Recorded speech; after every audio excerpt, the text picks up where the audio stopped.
2 साल बेमिसाल। और अब देखिए आपका अपना न्यूज 24 एक्सप्रेस नए अंदाज। नमस्कार, स्वागत है आप सभी का न्यूज 24 एक्सप्रेस में। मैं हूं आपके साथ श्रेया गिरी। आइए रुख करते हैं आज की खबरों का। केंद्रीय राज्य मंत्री अमित शाह ने अपने दल के प्रत्याशी को जीतने की अपील। आज उमरानीपुर के दमेले ग्राउंड में केंद्रीय मंत्री अमित शाह जी की चुनावी जनसभा हुई, जिसमें उमड़ा जन सैलाब। 1 बजे के लगभग हेलीकॉप्टर द्वारा दमेले ग्राउंड में केंद्रीय मंत्री अमित शाह जी का हुआ आगमन, जिनका स्वागत विधायक बिहारी लाल आर्य, सांसद डॉक्टर अनुराग शर्मा, जिला अध्यक्ष जमुना प्रसाद कुशवाहा, डॉक्टर रमेश श्रीवास्तव सहित जिला के सभी भाजपा के व अन्य दल के पदाधिकारियों ने किया।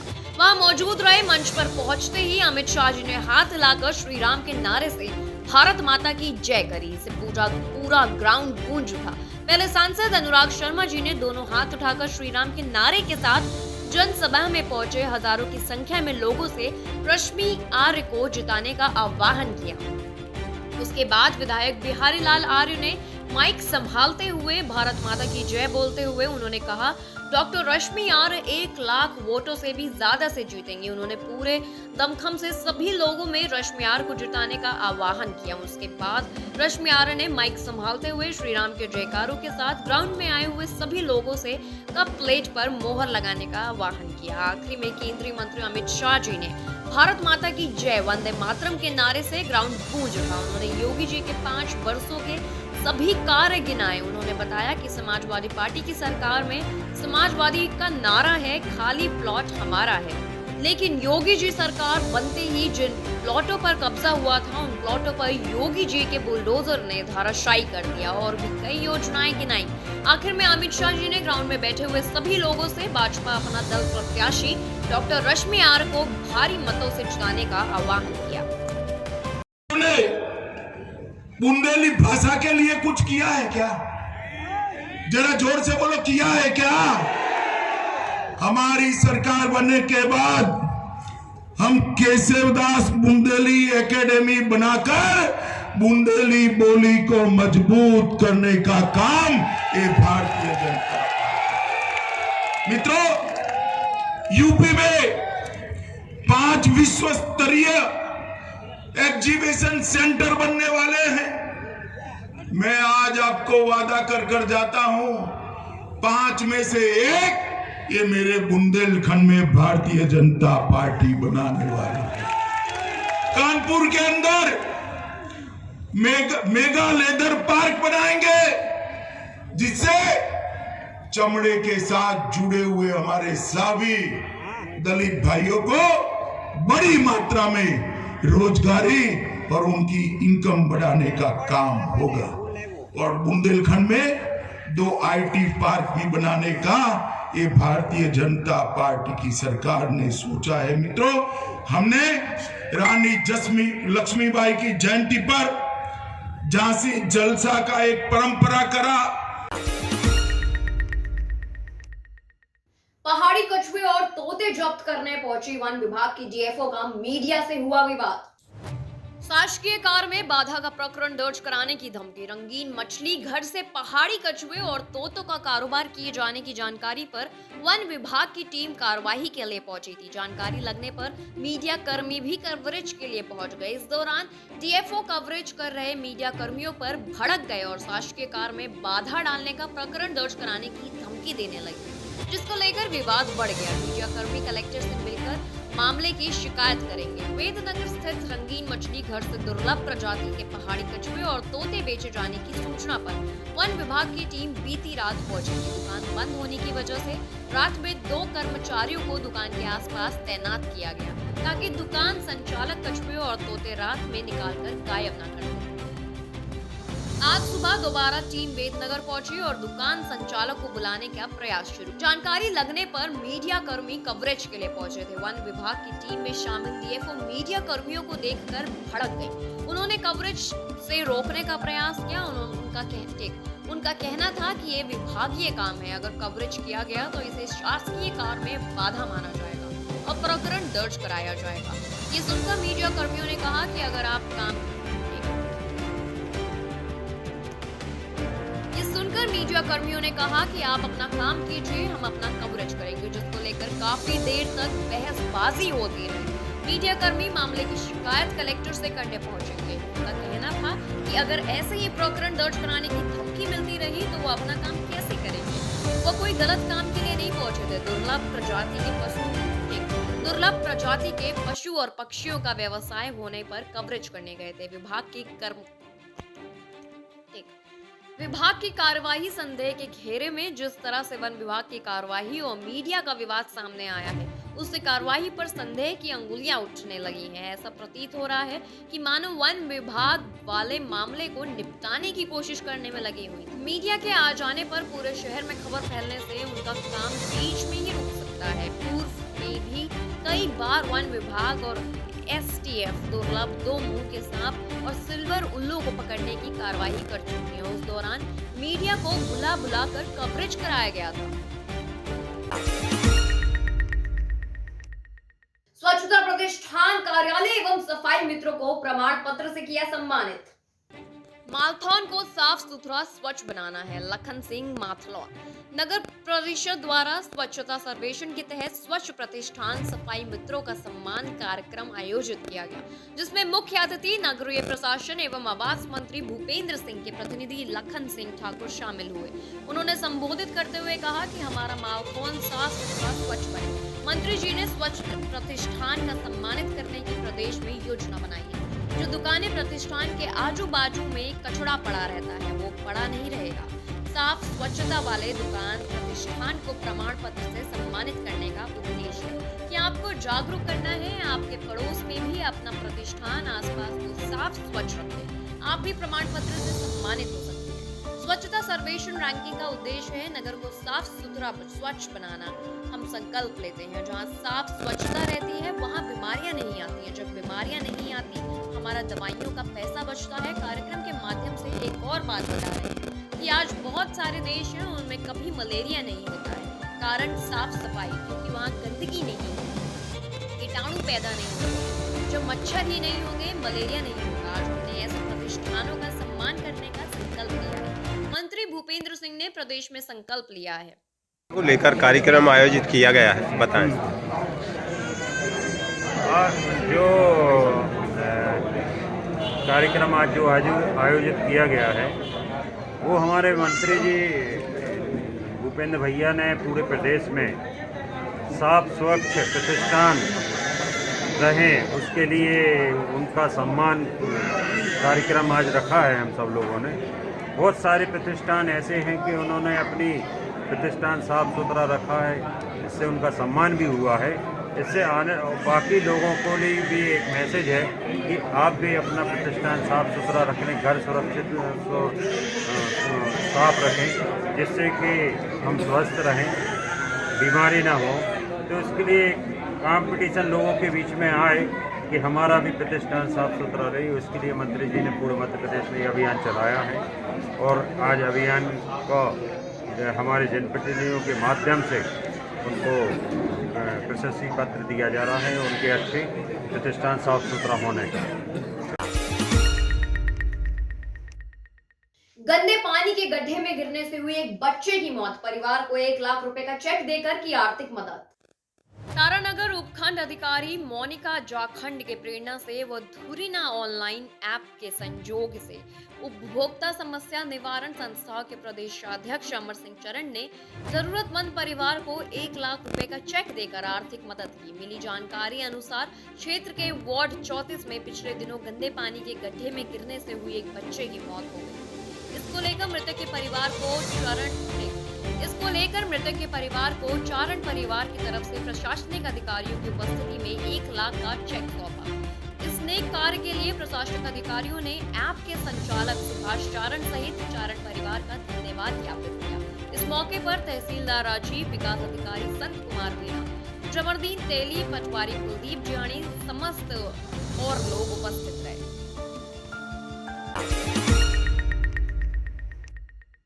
पूर्व विधायक बैल सिंह भूरिया हाथ में धर्म ध्वज लिए निकले पंचकोशी यात्रा पर। झकनावाड़ा से करीब 5 किलोमीटर दूर 14 फरवरी को सरदारपुर मिंजा में माही नदी के तट पर स्थित सिंहेश्वर धाम पंचकोशी यात्रा पहुंची, जिसके बाद सरदारपुर विधानसभा के पूर्व विधायक बेल सिंह भूरिया ने जानकारी देते हुए बताया कि उक्त यात्रा का तीसरा पड़ाव श्रृंगेश्वर महादेव में 14 फरवरी को रात्रि में रखा गया, जिसमें पूर्व विधायक बेल सिंह भूरिया ने बताया कि करीब 25 वर्षों से उक्त पंचकोशी यात्रा निरंतर जारी है, लेकिन विगत 2 वर्षों से वैश्विक महामारी कोरोना संक्रमण के चलते उक्त यात्रा 2 वर्षों के लिए स्थगित की गई थी। जो यात्रा फरवरी माह में प्रतिवर्ष निकाली जा रही थी, उसी क्रम को जारी रखने के लिए हमारे द्वारा इस पंचकोशी यात्रा को एवं हमारे हिंदू धर्म की धर्म ध्वजा को आगे बढ़ाने के लिए दोबारा पंचकोशी यात्रा का आयोजन किया गया है।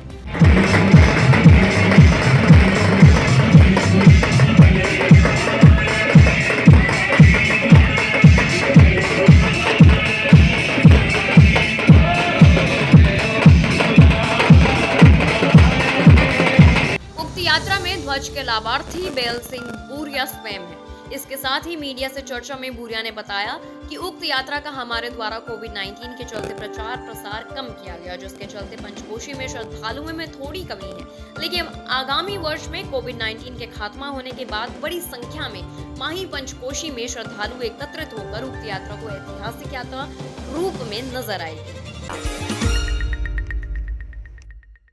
जैसे जैसे जनपद जालौन में मतदान की तारीख नजदीक आ रही है, वैसे वैसे सभी राजनीतिक दलों के नेता अपनी पार्टी के उम्मीदवार को जिताने के लिए जनता को अपनी ओर आकर्षित करने में कोई भी कसर नहीं छोड़ रहे हैं। आज समाजवादी पार्टी के प्रदेश अध्यक्ष नरेश उत्तम पटेल तथा भाजपा छोड़कर सपा में शामिल हुए स्वामी प्रसाद मौर्य जालौन के दौरे पर थे।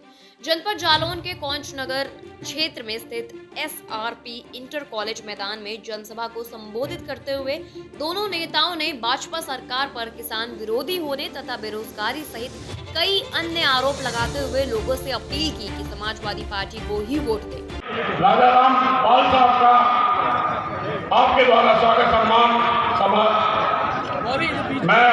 उन्होंने कहा कि अब उत्तर प्रदेश में भाजपा की विदाई तय है और समाजवादी पार्टी की सरकार बनने जा रही है। उन्होंने समाजवादी पार्टी के घोषणा पत्र के मुताबिक लोगों को मिलने वाली सुविधाएं के बारे में भी बताया। विधानसभा चुनाव के नजदीक आते आते राजनीतिक पार्टियां अपने प्रत्याशियों को जिताने में जोर लगाने में लगी हुई है। कोई कसर छोड़ने के लिए तैयार नहीं है। आज समाजवादी पार्टी के प्रदेश अध्यक्ष नरेश उत्तम पटेल और भारतीय जनता पार्टी से समाजवादी पार्टी में शामिल हुए स्वामी प्रसाद मौर्य आज दोनों के दोनों जनपद जालौन के दौरे पर थे। जनपद जालौन के कोंच नगर में स्थित SRP इंटर कॉलेज के मैदान में जमकर भाजपा सरकार पर निशाना दोनों ने साधा है। स्वामी प्रसाद मौर्य जी ने कहा है कि भाजपा सरकार के दिन अब पूरे हो गए हैं और अब उत्तर प्रदेश में फिर से 2012 का इतिहास रचाया जाने वाला है, यानी कि अब समाजवादी पार्टी की सरकार वापस बनने जा रही है। तो वहीं नरेश उत्तम पटेल भी किसानों के मुद्दे को लेकर, बेरोजगारी के मुद्दे को लेकर और भी अन्य मुद्दों को लेकर जमकर भाजपा सरकार पर निशाना साधते रहे।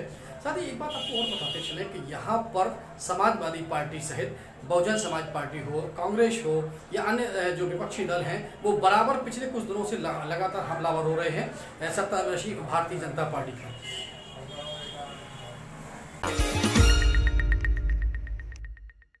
कांग्रेस लड़ रही है किसानों और नौजवानों के हितों की लड़ाई। नुक्कड़ सभा में कांग्रेस प्रत्याशी सुभाष पाल को वोट देने की गई अपील। बलीग्राम मल्लावा विधानसभा कांग्रेस के प्रत्याशी सुभाष पाल के नगर पंचायत कुरसट व नगर के मोहल्ले में एक नुक्कड़ सभा का आयोजन किया गया, जिसमें हजारों की संख्या में लोग मौजूद रहे। उन्होंने भाजपा, सपा और बसपा पर हमला बोलते हुए कहा कि ये सरकारें नौजवान और किसानों के हित में भी कार्य कभी नहीं कर सकती और ना ही कभी की है। उन्होंने कहा कि देश के विकास के लिए कांग्रेस का सबसे अधिक योगदान है। उन्होंने कहा कि क्षेत्र का अगर विकास हो सकता है तो इसके लिए कांग्रेस को ही वोट करना पड़ेगा। जाति और धर्म से उठकर कुछ और सोचना पड़ेगा। कांग्रेस प्रत्याशी सुभाष पाल 2 बार विधानसभा चुनाव भी लड़ चुके हैं, जिसमें वो दूसरे स्थान पर रहे। आप लोग विधायक नहीं बन सके, लेकिन नेता जरूर बना दिया है। भाजपा सरकार रहते हुए मेरे ऊपर फर्जी मुकदमे लगाए गए, लेकिन मैं झुकना नहीं चाहता। झुके, लेकिन मैं झुका नहीं। यहाँ तक कि मेरी degree, college, gas agency, petrol pump, घर आदि चीज सीज हो गई, पर हम डरे और झुके नहीं। ये सब आप लोगों की देन है। भाजपा वालों ने अधमरा कर दिया था, लेकिन आप लोग विधायक बना दिया। जिंदा रहने का काम करना आपकी बार और समय समय पर जनता के बीच उपस्थित होकर उनकी मदद भी की। तो साथियों, कहने के लिए आया हूँ, बताने के लिए आया हूँ, निवेदन करने के लिए भी आया हूँ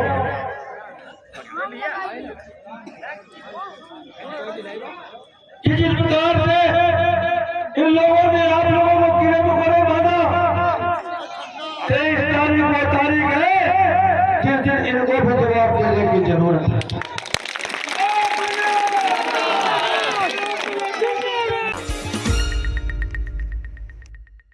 पुलिस कंट्रोल रूम एवं साइबर सेल बेमेतरा भवन का जीर्णोद्धार एवं आधुनिकीकरण का किया गया लोकार्पण तथा 32 नवगुण मोबाइल बरामद कर मोबाइल स्वामियों को किया गया वापस। पुलिस महानिरीक्षक दुर्ग रेंज एवं विलास भोसकर संदीपान, जिले के कलेक्टर एवं धर्मेंद्र सिंह पुलिस अधीक्षक बेमेतरा द्वारा पुलिस कंट्रोल रूम एवं साइबर सेल बेमेतरा भवन का जीर्णोद्धार एवं आधुनिकीकरण का रिबन काटकर लोकार्पण किया गया। पुलिस महानिरीक्षक दुर्ग रेंज ने कहा कि जिले के कलेक्टर एवं जिला दंड अधिकारी विलास भोसकर संदीपान के द्वारा पुलिस कंट्रोल रूम एवं साइबर सेल बेमेतरा भवन का जीर्णोद्धार एवं आधुनिकीकरण के लिए राशि प्रदान की गई है, जिससे निश्चित तौर पर जिले वासियों को सुविधा मिलेगी एवं पुलिस को बेहतर कार्य करने की प्रेरणा भी मिलेगी। भवन है बेमेतरा का और कंट्रोल रूम, इन दोनों भवनों का जीर्णोद्धार करके इनका उन्नयन किया गया है और आज इसका इनॉग्रेशन कराया गया है एसपी साहब द्वारा। इसमें एसपी साहब ने इस काम को स्व प्रेरणा से किया है और कलेक्टर साहब ने इसमें सहयोग करते हुए जो राशि है उसके साथ साथ इस पूरे परिसर में, जैसे सड़क देख रहे हैं आप, इसका निर्माण कराया है। तो मैं एसपी साहब की प्रशंसा करता हूँ कि उन्होंने स्व प्रेरणा से इस कार्य को कराया है और कलेक्टर साहब का बहुत बहुत धन्यवाद है कि उन्होंने फंड मुहैया कराया, जिससे कि एक ऐसा काम जो आने वाले दिनों में जिससे जनता को और ज़्यादा सहूलियत होगी और जो लोग हमारे अधिकारी कर्मचारी जो कंट्रोल रूम और साइबर सेल में काम करते हैं वो और ज़्यादा मोटिवेशन से काम कर सकेंगे, ऐसे उन्होंने सहूलियत प्रदान की है। तो मैं कलेक्टर साहब और एसपी साहब दोनों का धन्यवाद भी देता हूँ और उम्मीद करता हूँ कि जिस आशा के साथ ये दोनों भवन का उन्नयन कराया गया है वो पूर्णतः अपने जन सेवा के जो उनका लक्ष्य है और उनका जो दायित्व है उसमें वो सफल होंगे। साइबर सेल के माध्यम से कुछ मोबाइलें भी प्राप्त हुई, कुछ इसको कैसा टेस्ट करते हैं, क्या होता है इस पर थोड़ा सा कैसे? क्या होता है, कई बार मोबाइल लोगों के आजकल लगभग सबके पास स्मार्टफोन है और जो काफ़ी महंगे रहते हैं और बहुत सारे लोग बहुत आसानी से इन फ़ोन्स को अफोर्ड नहीं कर सकते, परंतु आज की ज़रूरत है, लोगों के पास स्मार्टफोन के इतने काम हैं, इतनी सहूलियत हो गई लोगों को, ऑनलाइन क्लासेस से लेके बहुत सारी और चीज़ें हैं, तो लोग स्मार्टफोन उसको खरीदते हैं। लेकिन कई बार स्मार्टफोन कोई गुम हो गया, कोई भी फ़ोन गुम हो गया, चोरी हो जाते हैं, तो लोगों को जो जिनके फ़ोन चोरी होते हैं अगर वो बहुत संपन्न नहीं है तो काफ़ी उनको परेशानी होती है। जैसे अभी आपने देखा होगा, अभी हमने यहीं आपके सामने ही लगभग 5 लोगों को मोबाइल दिए हैं, वापस किए हैं, जिनके 3 से 4 महीनों से मोबाइल खोए हुए थे और इसमें से सिर्फ एक व्यक्ति ऐसा दिखा जिसने दूसरा मोबाइल ले लिया। बाकी 4 लोग जब एक बार मोबाइल गुम हुआ तो उसके बाद से बिना मोबाइल के ही काम कर रहे हैं। तो अभी 32 मोबाइल साइबर सेल में खोजे हैं। IMEI नंबर के बेसिस पे मोबाइल ट्रेस किए जाते हैं। कई बार मोबाइल जब गुम होता है कोई दूसरा आदमी उसमें सिम वगैरह डाल के उसको चलाने की कोशिश करता है, तो कॉल डिटेल वगैरह निकाल के IMEI बेसिस पे फिर मोबाइल को ट्रेस करते हैं। थोड़ी मेहनत लगती है, लेकिन जब जिनको मोबाइल वापस किए जाते हैं उनके चेहरे पर जो संतुष्टि और पुलिस के प्रति जो विश्वास का भाव है वो देख के मुझे लगता है कि मेहनत हमारी सफल होती है। हम उम्मीद करते हैं और भी जो मोबाइल वगैरह गुम हुए हैं आने वाले दिनों में हम उनको ढूंढ कर वापस करने में सफल होंगे। सर, अंतिम सवाल, फिलहाल के लिए इतना ही। बाकी तमाम खबरों को देखने के लिए बने रहिए हमारे साथ, देखते रहिए न्यूज़ 24 एक्सप्रेस।